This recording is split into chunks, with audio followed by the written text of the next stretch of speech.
Hi everyone, welcome back to my channel. Hope everyone is doing well. Oh wait, that's my phone.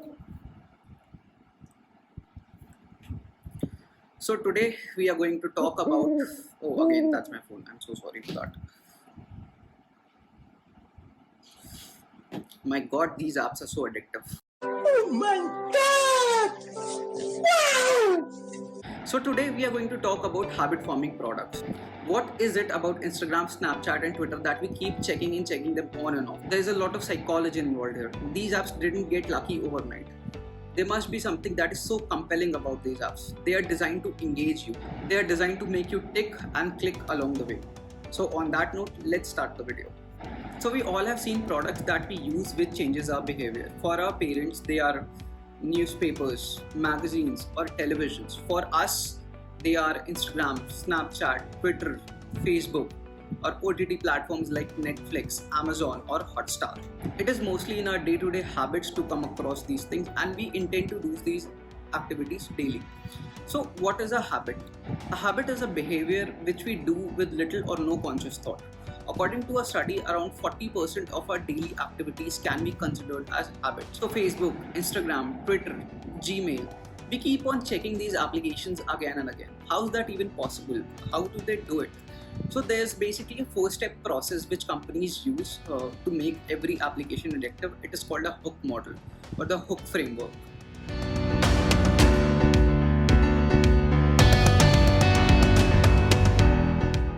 A hook is an experience design which connects the user's problems to the company's product with enough frequency to form a habit. And hook framework usually consists of four phases. First is trigger, second is action, third is variable rewards, and fourth is investment. So we will discuss all these four phases step by step, and I have tried my best to justify these four phases for you. Hope you enjoy the video.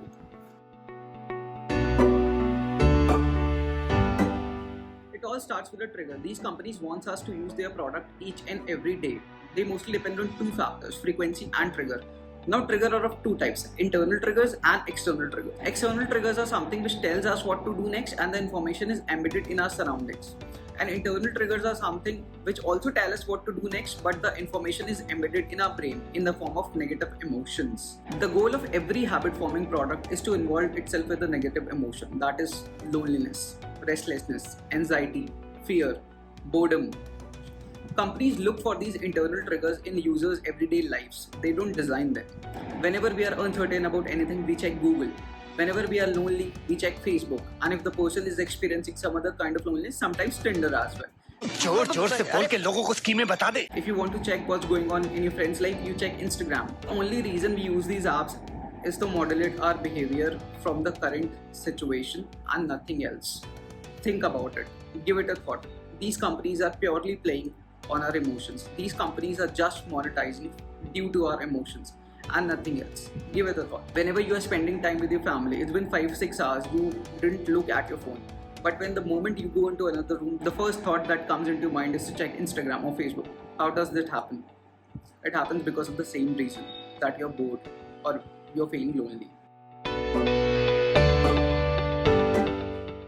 Second phase in the hook model is action. Now action is simply nothing but the smallest behavior which we do in anticipation of a reward.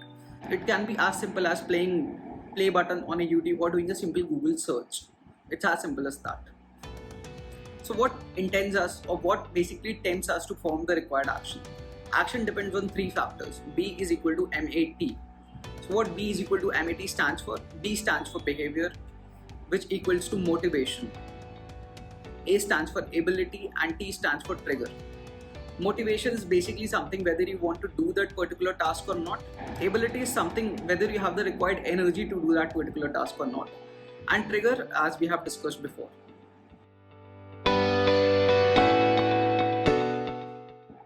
Third phase in the hook model is reward. Reward is something when people get what they actually came for. Now it's not reward, it's variable reward. So it turns out giving people what they want is not enough.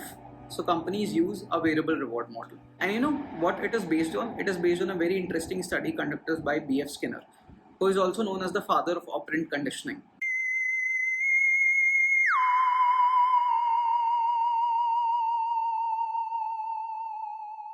So what B.F. Skinner basically did, Skinner took some pigeons and he put them in a box with a liver. So whenever a pigeon would peck at the liver, he would get a food pellet. Now Skinner introduced the concept of variability.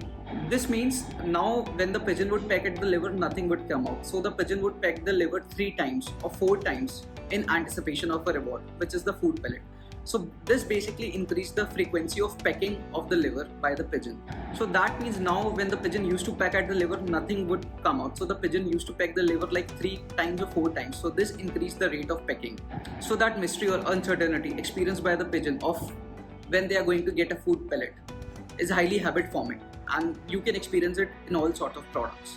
Just think about what makes a movie so interesting, and which is that next book which you want to read, what makes it so interesting. It's all about uncertainty, it's all about the mystery. We keep scrolling our Instagram story looking for that next piece of content, looking for that next bit which will keep entertained us. So that is all about the variable reward phase. The fourth phase in the hook model is investment. Investment is something where the user puts something into the product in anticipation of a future benefit. Think of this in this way. Whenever you put something onto the Google Drive, you go back again and again to check that particular thing. If it's something personal, you will check that video or that particular image daily.